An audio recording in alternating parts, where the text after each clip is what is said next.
Ötən gün paytaxtın Nərimanov rayonu Faiq Yusifov küçəsində ondan çox görüş ağacının kəsilməsi ilə bağlı məlumat vermişdik.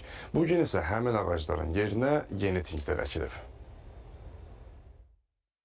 Mövcud ərazidən Nərimanov Bələdiyyəsinin müraciəti əsasında quru ağacların təhlükə yaratması səbəbindən götürülməsi və yerinə yeni ağacların əkilməsi ilə bağlı müraciət daxil olmuşdu və həmin müraciət Ekologiya Təbii Sərvətlər Nazirliyinin Dövlət Ekoloji Ekspertiza Agentliyi tərəfindən müvafiq şərtlər daxilində müsbət cavablandırılmışdı.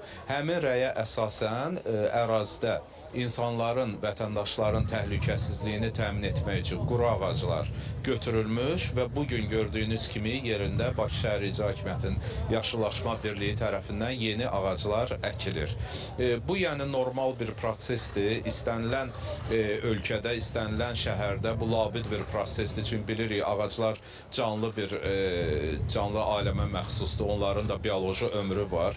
Həm də digər amillər təbii ki, onların belə deyək, onlara təsir edə bilər. O səbəbdən quru ağacların götürülməsi və yerinə yeni ağacların əkilməsi ümumi olaraq şəhər yaşıllığının faizinə mənfi təsir göstərmir. Bu labid bir prosesdir.